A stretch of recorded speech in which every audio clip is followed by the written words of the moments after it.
Bonjour Guy Bedos. Bonjour, monsieur Patrick Simonet. Est-ce qu'on peut vous souhaiter encore un bon anniversaire? On peut encore, tant que je suis en vie. Mais oui, et très en vie même, et en toute liberté même. Yes, en toute liberté, ça me va bien, ce titre. C'est le titre d'un documentaire que Mireille Dumas vous consacre. Mais oui. Ça veut dire que la liberté pour vous, c'est fondamental? Fondamental, oui. Liberté d'expression, liberté de penser, liberté. Liberté. La liberté, c'est pas faire n'importe quoi. C'est aussi le respect de l'autre. C'est aussi... la liberté, c'est pas la liberté de tuer. C'est pas la liberté de mépriser. C'est pas la liberté de... Non. La liberté, c'est inscrit dans la Déclaration des droits de l'homme. Oui, c'est la liberté aussi de dire ce que vous pensez de oui. ce que vous n'aimez pas. Par exemple, vous avez dit des choses sur Marine Le Pen, par exemple. Mais oui. Vous l'avez comparé à un célèbre dictateur. Mais c'est-à-dire que ce dictateur-là, je l'ai incarné dans une pièce de Brecht, La résistible ascension d'Arthur Rouy, et quand je vois un meeting de Marine Le Pen à la télévision, elle a beaucoup de talent d'ailleurs, je voulais le dire.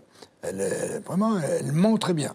Et donc, c'est vrai qu'il ne m'a pas échappé qu'elle parle exactement comme ce dictateur auquel vous faites allusion, que j'ai donc interprété, et qui parlait au même public, au même genre de personnes, les précaires, les chômeurs, les maltraités de la société, en leur disant, alors Hitler c'était les Juifs, c'était s'il n'y avait pas les Juifs, vous auriez du boulot, elle c'est s'il n'y avait pas les Africains, s'il n'y avait pas les Maghrébins, si on pouvait chasser toute cette racaille-là, eh ben, il y aurait du boulot pour vous. Oui, mais son père, Jean-Marie Le Pen, dans une vidéo célèbre désormais, a proposé de vous mettre dans une fournée avec Bruel et d'autres. Oui, ben moi, je suis dans la fournée. Oui. Mais vous savez, d'une certaine manière, la nouvelle extrême droite est née en Algérie, pendant la guerre d'Algérie. L'OAS, les parachutistes, la torture, la GIGN, tout ce à quoi Le Pen a participé, avec ses amis Massu, Bijard et quelques autres. Bon, ben c'est ça l'extrême droite actuelle.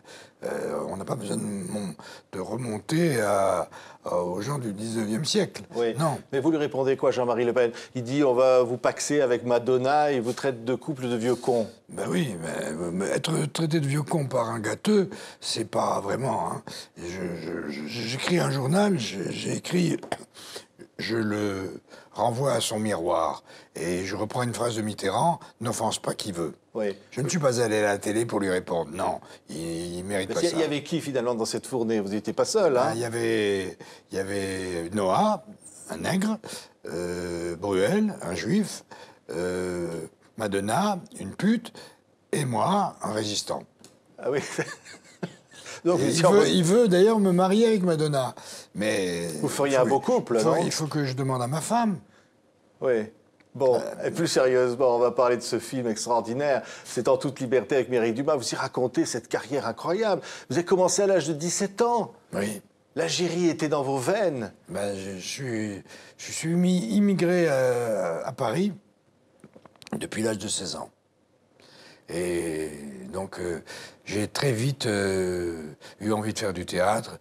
Je disais des poèmes de Prévert pendant les classes de grec au lycée d'Annaba, où j'étais. Et puis après, au lycée de Saint-Germain-en-Laye, ici. Mais j'ai toujours eu des profs de lettres tout à fait attentifs et qui m'ont aidé à aller vers cette vocation que j'avais d'écrire et de dire, et de jouer. Et donc, à 17 ans et demi, je vendais des livres de porte à porte avec Joe Moustaki, que j'ai enterré il n'y a pas très longtemps. J'enterre de plus en plus de gens de ma génération. Bon, voilà, moi j'ai déjà ma tombe, mais en Corse, dans mon Algérie de rechange. Et voilà, je me fais désirer. Ouais, regardez, un extrait de ce film avec donc Mireille Dumas. Avec sa franchise habituelle, Guy Bedos nous parle aussi à sa manière des femmes de sa vie. Chaque fois que je me suis séparé d'une femme, ça m'est arrivé, j'ai envoyé une lettre de rupture à ma mère. Ses relations passionnelles à sa mère, à ses enfants, tout sera dit ou presque. Ils sont là! Ils sont nés! C'est des gremlins!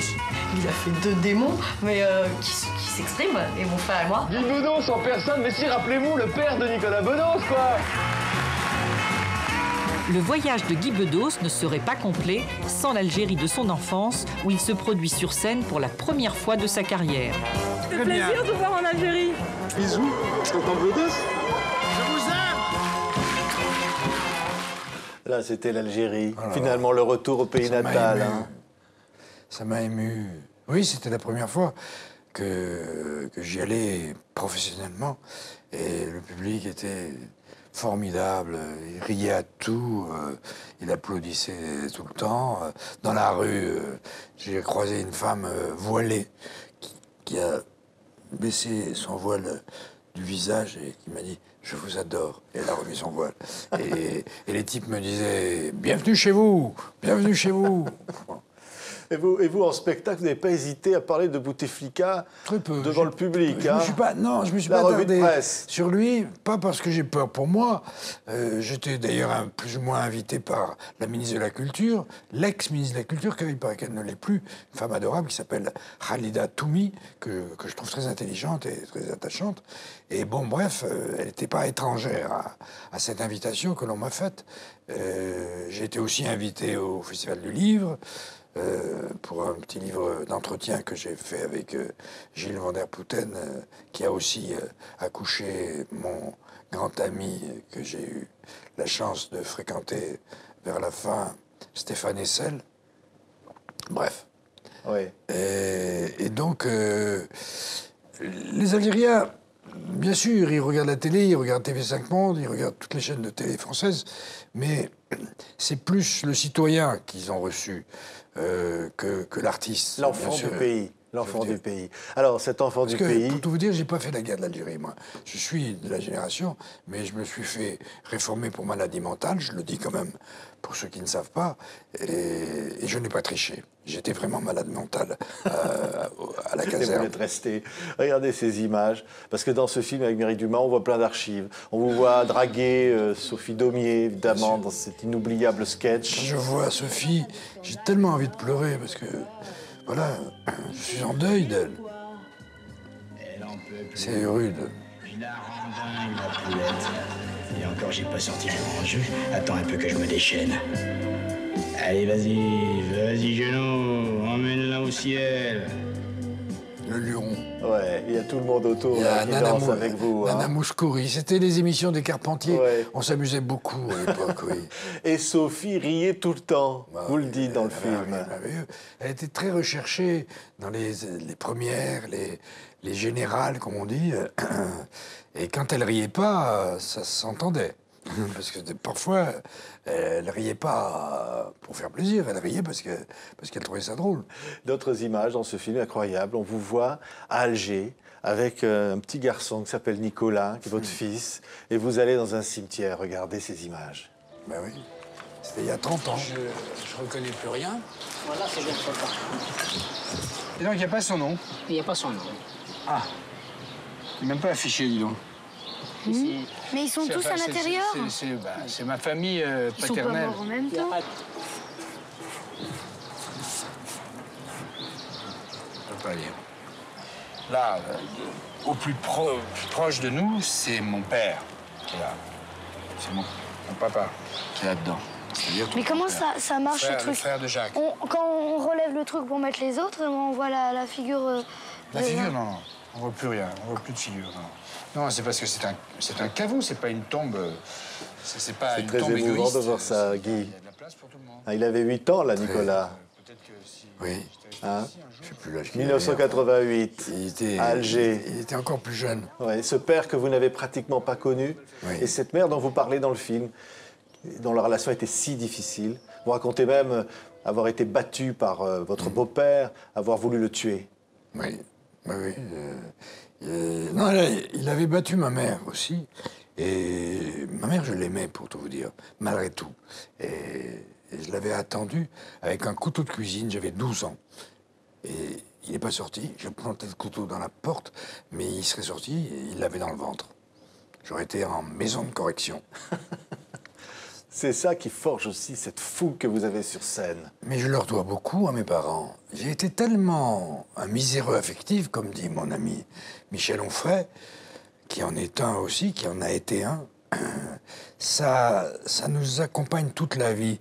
C'est ce qui me permet d'avoir encore aujourd'hui ce regard d'enfant sur le monde, sur les êtres, et me réjouir, parce que je suis dans le rien ne m'est dû. Alors toutes les choses agréables qui m'arrivent depuis des années maintenant me consolent de ce que j'ai vécu au départ. Et d'une certaine manière, c'est parce que j'ai été malheureux que j'ai cette rage justement de combattre tout ce qui me déplaît et d'ouvrir mes bras à tous ceux qui me plaisent. Et c'est beau quand vous dites ce que vous pensez sur scène. On va avoir des images avec Sophie Daumier, ce fameux sketch « Vacances à Marrakech », tellement incompris. Oui, c'est difficile. Oui. À l'époque, les gens me félicitaient. Il y avait des racistes qui me félicitaient en disant « On voit que vous les connaissez, les Arabes. » Écoutez un instant, Guy. Et là, il y en a des Arabes, hein. Mais à Marrakech, il n'y a que ça. Que ça. Et alors là, même le roi, disiez-vous. Oui, oui. Ah ben, il fallait le faire, il fallait oser, hein. Mais oui, mais il y a même un... Alors, parce que j'ai été parfois incompris, heureusement, j'ai été compris par beaucoup de gens. On se console des uns avec les autres, hein. Mais je me souviens qu'on m'a raconté qu'il y avait un type arabe, marocain peut-être même, qui était dans la salle, dans l'allée centrale de Bobino, je me produisais, et je jouais ce sketch, tout seul, là, c'était plus avec Sophie. Et il avait un couteau à la main. Et quand j'ai vu ça, j'ai dit sur scène, je déteste recevoir des coups de couteau pendant que je joue la comédie, ça me donne des trous de mémoire. On va avoir aussi des images d'Alger, parce que vous y êtes revenu plusieurs fois. Oui, mais quand vous retrouvez cette terre... Vous dites... La première fois que je suis revenu, c'était il y a 25 ou 30 ans. Oui, mais vous dites à un moment, vous dites, je retrouve Alger avec tellement de bonheur et en même temps, j'ai tellement souffert à Alger. Mais oui, mais... Encore une fois, ces douleurs-là, ces douleurs d'enfant ont conforté l'adulte que je suis devenu. Et j'ai été consolé tellement, tellement, tellement par les femmes, par le public, les gens qui me parlent dans la rue. Regardez, c'était émouvant là sur scène, regardez.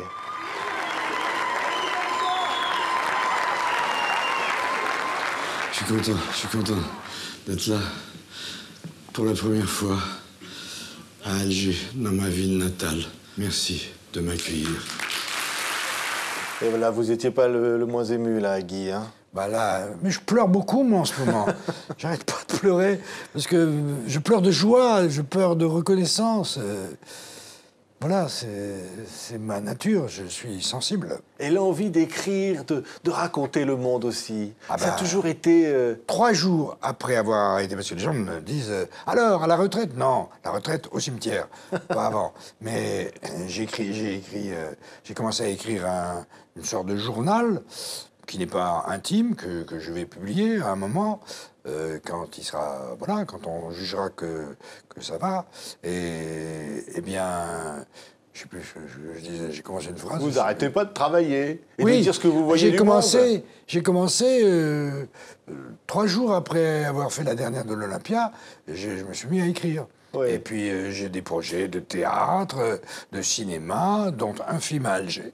Je vous en parlais hors antenne, avec mon ami Félag, qui est un très joli film, qui va très, très fortement, après cette guerre atroce et injuste et violente qui a été faite entre les Algériens et les Français, ça arrive comme une sorte de réconciliation absolue à travers ces 2 personnages.